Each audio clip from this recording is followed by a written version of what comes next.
so the NRA might be losing members or not. The Oscars are this weekend, and J-Law is becoming a nonpartisan activist. All of that coming up on the Rebel Buzz. Well, there has been an abundance of both glowing support and raging protests this week for anyone or anything associated with the National Rifle Association. Don't believe me? Type NRA in the Twitter search bar. You're welcome. As an NRA member and a lifelong responsible gun owner, I take their attacks on the organization personally because, let's be real, when progressives go after the loony, gun-crazy NRA, that's us. We are who they are talking about. We are the roughly 5 million people who make up the organization.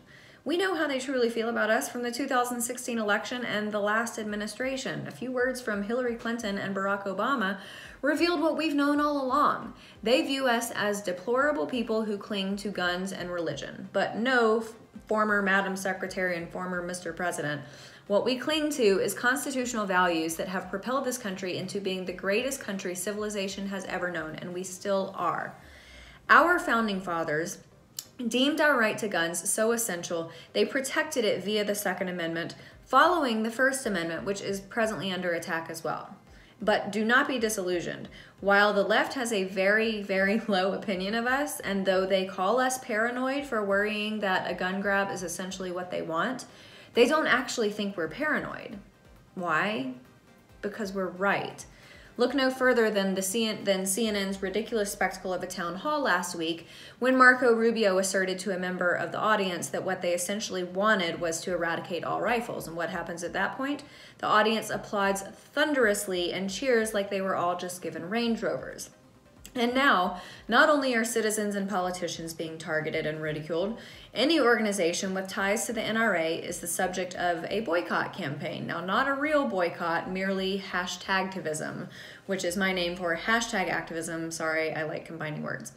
But many of them have jumped ship. So Delta, Alamo, Enterprise, National, Hertz, Symantec, MetLife, and First National Bank of Omaha, which is the credit issuing bank for the NRA credit card, they've all bailed. Conversely, any corporation that has refrained from caving to partisan liberal malarkey has been dragged into the hashtag boycott NRA campaign, simply for not choosing a side, for not playing party politics. FedEx is one such company, and they released a statement clarifying their position on the controversy. They said, FedEx Corporation's positions on the issues of gun policy and safety differ from those of the National Rifle Association. FedEx opposes assault rifles being in the hands of civilians. While we strongly support the constitutional right of U.S. citizens to own firearms subject to appropriate background checks, FedEx views assault rifles and large-capacity magazines as an inherent potential danger to schools, workplaces, and communities when such weapons are misused. FedEx is a common carrier under federal law and therefore does not and will not deny service or discriminate against any legal entity regardless of their policy positions or political views. Bravo, FedEx. I would be willing to bet that the NRA not only won't be negatively affected by this latest controversy, but will actually see an explosion in membership. If Twitter is any indication, I'm absolutely correct. So at Rambo Biggs, which is Joe Biggs on Twitter, posted a poll, have the recent attacks on the NRA made you want to join? 88% said yes. At RealJack, which is Jack Murphy on Twitter, tweeted the Google trend map for how to join the NRA, and yeah, you can see the results right there. All right, on to a more Hollywood topic. The Oscars are this weekend. Thank God I'm going to be far, far away from my Hollywood home in my second home, Canada. It will be a welcome departure from the roadblocks, noise, and stench of entitlement and elitism and copious amounts of makeup primer, self-tanner, and Yves Saint Laurent cologne. I am, however, slightly distraught over not being able to witness firsthand the reactions of celebrities when they first lay eyes on the latest street art installment by anonymous provocateur of LA, Sabo. Stationed around town are 3 billboards imitating the 3 billboard theme of Oscar-nominated film 3 Billboards Outside Ebbing, Missouri, that read, "We all knew and still no arrest," followed by, "And the Oscar for the biggest pedophile goes to," ending with, "Name names on stage or shut the hell up." Oh, Sabo, you are my hero. All right, you'll also remember that the organizing members for the Oscars have promised a less political show this time around, so we shall see. I'd love it if when Meryl Streep gets up there and starts babbling on about something, they just shut off her mic. That would be even better than those idiots last year giving the award for Best Picture to the wrong movie. And speaking of Hollywood, Jennifer Lawrence is taking a year off of making movies. Now hold on, do not get too excited. It's not what you think. It's not so she can concoct more stories demonstrating how hilariously down to earth she is. Nope. The reason she's taking time off is so that she can devote time to fighting political corruption. Yes, an actress in Hollywood, one of the most corrupt industries on earth, is taking time off from that industry to fight corruption. Now, she's not quitting the industry. That would say a hell of a lot and take some sizable cashews. For that move, I would vociferously praise her, but no, it's just temporary.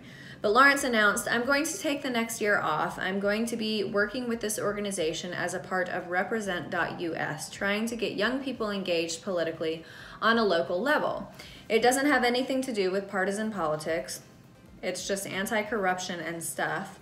Trying to pass state-by-state laws that can help prevent corruption, fix our democracy. By the way, by fix our democracy, she means change our voting system so that the popular vote winner is elected and that mean orange man in the White House has to be removed.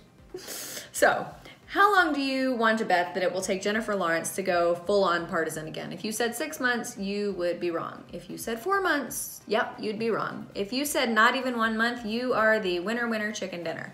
This past week, she used her platform at the New York premiere of her latest film to talk about guns. Yep, it took a solid dozen or so days. She apparently thinks that glorifying guns in movies has nothing to do with gun crime in the US. Instead, as she says, it's an art, and it's an art to entertain, and as an industry, I think the problem is guns, not the entertainment industry. Yeah, okay. Do you actually believe that, or are you just concerned that you'll no longer be getting paychecks from movies like X-Men and Winter's Bone, both of which contain gun violence pretty much throughout? So check your nonpartisan activism, Jen. You've already stepped off the wagon and it hasn't even been a month. Maybe you'd be better suited to something like, I don't know, animal rights, but then you'd have to lose your Birkin bag. Meh. Thanks so much for watching. I'm Amanda, head for The Rebel.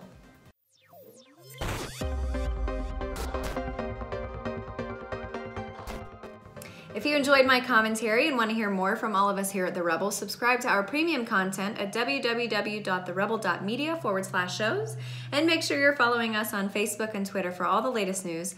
Also, download our new app for The Rebel Media on the App Store. You download it and you will have access to all of our latest videos and your favorite Rebel shows. Thanks so much for watching. I'm Amanda, head for The Rebel.